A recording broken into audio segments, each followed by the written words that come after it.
y'all, it's Katie and welcome back to my channel. Today we are starting episode 1 of a brand new series on how to train for Deka if your gym doesn't have the equipment. So let's go.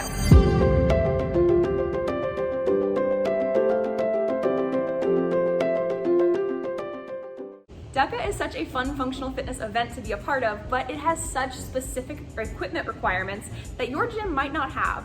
So today, and in this series, we're gonna be talking about different ways you can train to rock each zone in Deka using just standard gym equipment or stuff you might even have at home.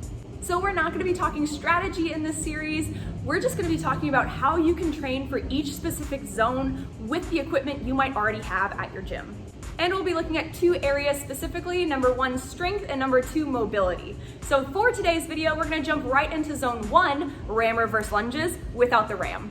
So the first one we're gonna look at today is kind of the obvious one. It's barbell reverse lunges. So here, we're gonna find that back rack position because that's the legal rack in our ram reverse lunges. And practicing with the barbell is going to help you increase your threshold of strength on these lunges. Let's say you're a female and you have to do 33 pounds on the ram. Well, if your overall threshold of strength, your max lunges is 40 pounds, you're only gonna be able to do a few reps of the ram until you have to take a rest and put the ram down for a little while.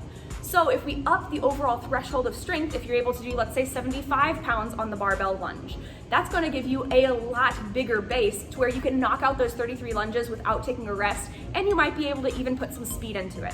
So using the barbell to find that higher threshold of strength here on the lunges is going to be really key in increasing overall lower body strength, as well as your other major compounds like squats and deadlifts too. We can't neglect those. And another one of my favorites to train here is a single arm kettlebell front rack position with our reverse lunges. So if you're a ram shoulder rack person like I am, I love holding it on my shoulder here. I think that's the most stable for me personally. This is a great one for you to practice outside of using a ram as well, because loading up that one arm and that one shoulder here is going to be key in learning how to shift your weight properly in your lunges and move quickly and efficiently through that awkward load.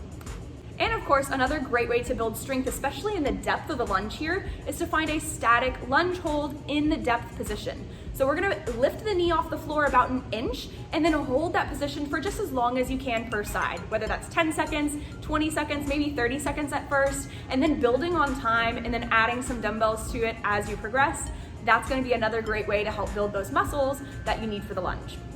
And we're moving right along to mobility. The lunges are also another one of those areas that can be pretty difficult for folks if they don't have the mobility to get down on the floor with one knee and then stand all the way back up, especially under load. So if we can train the mobility into that lunge all the way depth to the floor and then all the way back up, then we can really excel at these lunges. So my first favorite mobility exercise here is a low lunge rock, where you start in this low lunge position, the knee comes right over the toe. We're gonna sink the hips into the floor and then reach the hips back, extend the front knee to find a little hamstring stretch. And these are great because you can easily stick them in a warm up or a cool down before or after your Deka workout. And another great mobility drill here to do is a rear deficit lunge, where your front foot is elevated an inch or 2 off the floor and you have to reach your leg all the way back and reach the knee to the floor. So an easy way to progress these rear deficit lunges is to use a TRX first, so you get a little assistance getting down to the floor with the knee and then back up again. And then once you're comfortable there, move to body weight alone. And once you're comfortable there, moving up to weighted. So if you're trying to find the closest simulation to the actual Deka event, definitely go with the barbell and load it up as close as you can get to 33 or 55 pounds. Other than that, those are just a few exercises that you can do to help you improve your Deka zone without the rams. So my question for you guys today is, what is your favorite way to train your reverse lunges? Go ahead and pop those in the comments below. And if you've enjoyed my hybrid videos so far, I have a brand new program I'm just about to launch called Hybrid Strength. It's just like it sounds. If you want to feel like an athlete again, find purpose in your training, and improve your hybrid performance, then this program is definitely for you. So stay tuned. Go ahead and subscribe to my newsletter for now so that you can stay up to date on when the doors are opening and when we're officially launching the program. I am super stoked for it. It's going to be super fun and exciting. So I hope to see you guys in the program when we launch. Other than that, I'll see you guys in my next video. Stay healthy. Bye.